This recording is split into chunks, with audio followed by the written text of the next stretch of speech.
Oh, Shabbat Shalom. Outside is a dangerous place. I'll tell you a story. Growing up, true story, my parents know exactly who I'm talking about, but I'm going to spare you his name because I know it's being live streamed. My little brother had a friend. We'll call him Sammy.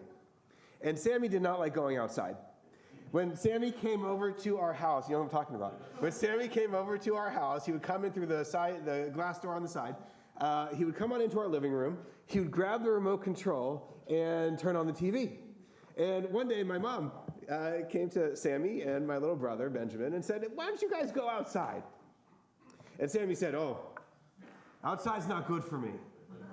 My mom said, "What's the worst that could happen? Just go outside." So my little brother, Benjamin, my friend Sammy, go outside, and they're throwing around the football for 5 minutes or so. And then we hear from a distance, boom! And Sammy is on the other side of our glass door, covered in dog poop. It is not like he just stepped in it and moved on. He slipped in it like Charlie Brown trying to kick the football. Rolled it in a little bit. It was all over him.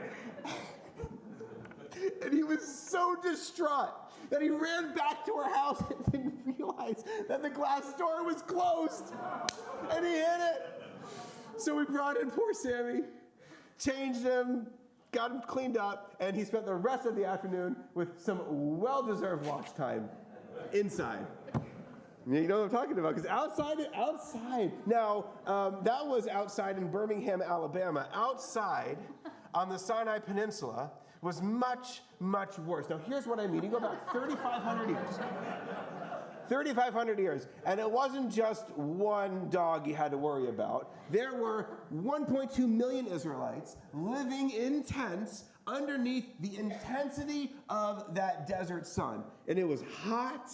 It was sweaty. There was no privacy. And as if the people weren't loud enough, there were millions upon millions of animals that you had to contend with. Outside was hard. Inside, though, there was one place inside where you and I would want to be, but you couldn't go there because only 2 people in the entire camp of Israel could step into this place, and this was the Holy of Holies. So walk with me for a moment. I want you to imagine you're Moses or Aaron. And there's this, of the Holy of Holies, there's a Mishkan, this tabernacle. Is the first Washington Hebrew congregation. But it was a tent complex. On the outside was a barrier. You step through the barrier, and there's a courtyard. You step through the courtyard, and there's this inner tent. Now, the inner tent had a curtain. It had a sacred partition. You move back the curtain, and there you are, just you and God and the Holy of Holies. The Ark of the Covenant, the cherubim, and the presence of God was so manifest that God would speak to you from that space. And it was quiet. It was cool. A little bit dark, you and God. That's where you wanted to be. Now, from this moment of entering into the Mishkan, we have a verse, a passage that I want to read to you. That Moses and Aaron went into the Mishkan. They went into that holy of holy places. When they came out, they blessed the people. They went into the Mishkan. When they came out, they blessed the people. And the reason why I love this verse is because why didn't they bless the people in the Mishkan, right? You would think that it's you and it's God and it's quiet and you're not stepping in anything and it's dark and it's peaceful and it's relaxing and God's presence is so there. Why didn't Moses and Aaron bless the people inside the Mishkan? Why did they step out first? Now, I don't have a Holy of Holies, but I have an office that I love. That's my Holy of Holies. And I don't have one of those sacred curtains to draw back. But I do have this. You know what? Right. So this is, for those, I know our quality on live stream is not as good as we want it to be, but this is a black piece of paper. It's laminate. And at the top are 2 little holes. These holes go on hooks that go over my glass on the door. Now, when this is up, my colleagues who I adore and admire know, please don't come in. Because I'm doing something that I just really need to focus on. It is usually either a sermon or I'm writing an article, or honestly, it's probably a eulogy. And I was thinking about the eulogies that I write in my Holy of Holies. I got my water bottle, I got my coffee, got my shade up, and I'm there in the moment doing the rabbinic work that I need to do. Now, I used to think, when I started this work, when I started here 14 years ago, when the melodies that we are doing tonight on a classical Shabbat were our contemporary Shabbat, I used to think that that was the work that mattered. I used to think that it was the eulogies that I wrote that people were going to remember, that it was going to be the things that I did in that moment of private intensity that would really come to count. Now I'm looking around the room, and I have been with you in your moments of grief, some of you. We've been a part of your lives for years, for decades even, as you have grieved people you've loved. And if you've been through those moments of grief with rabbis or cantors here at Washington Hebrew, you might know that that day that the eulogy is delivered, it's a blur. You're walking through a nightmare. You don't really remember very much. But what you do remember is not the eulogy, it's the intake. Now, what's an intake? An intake is I wish there were a less formal word. It's when we step out of our offices and we go to your house. We go to your house before the eulogy happens, before you've even started to write, not just to learn about the person who you love and the person who we're going to be writing about, though that's a part of it.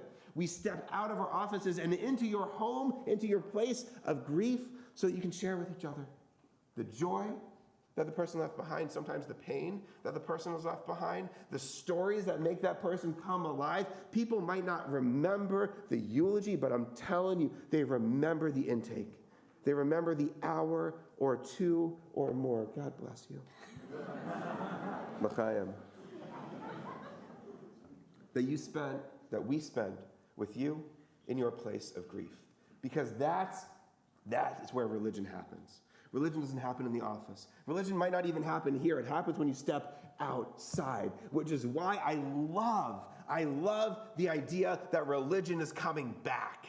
And it's not just an idea. There was a New York Times article that I love this past Sunday. By the way, I've not said there's a New York Times article that I love in years. And the fact that it's about religion, called the Chomer, all the more so. But did you see this past Sunday? It was an amazing article about how the title is that America has yet to find a satisfying substitute for religion. And it's not for lack of trying. Over the past 50 years, we've tried Soul Cycle, we've tried CrossFit, we've tried book clubs, we've tried atheism, we've tried everything.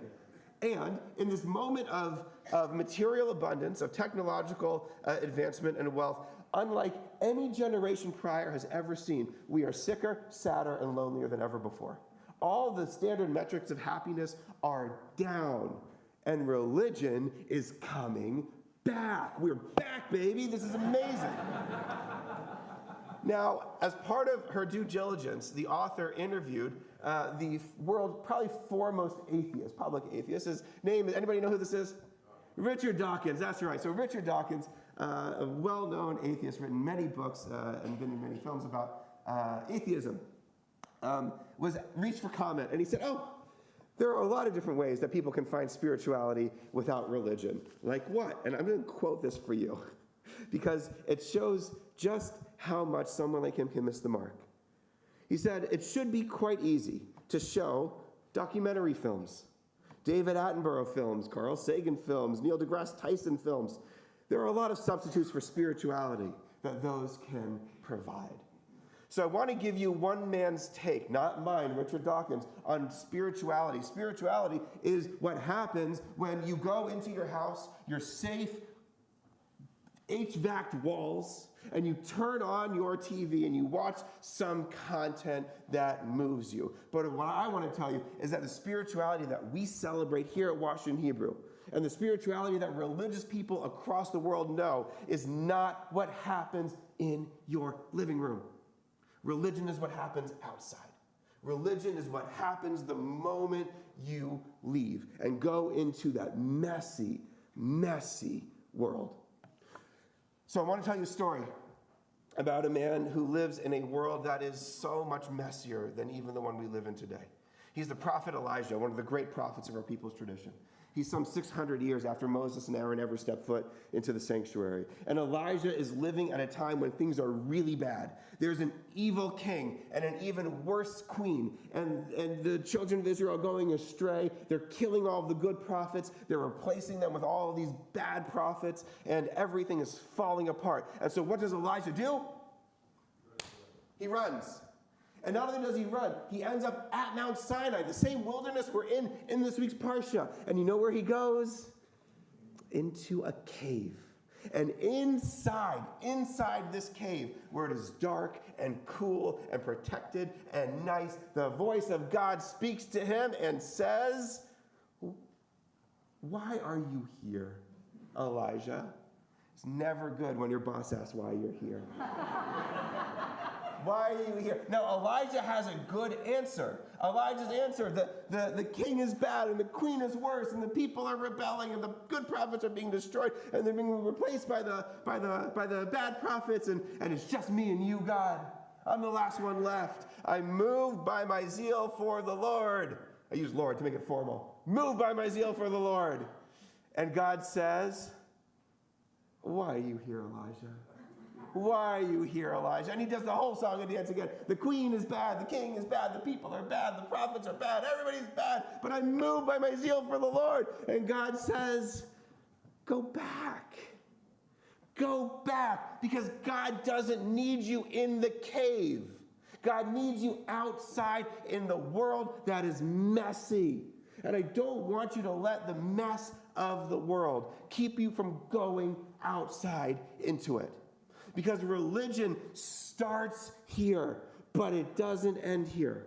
Religion is what pushes you out of the HVAC and out of the walls and out of your homes into a world that is desperate for someone like you to bring any measure of healing. Religion is not about the safe, secure, and comfortable places, but getting out into the mess, getting out into the world, and making a difference along the way. And when you step out of a place like this and bring religion to a world that needs it, that's the place, not just here, but out there too, where you might just discover God. Shabbat Shalom. Good Shabbos. I don't know how we follow that.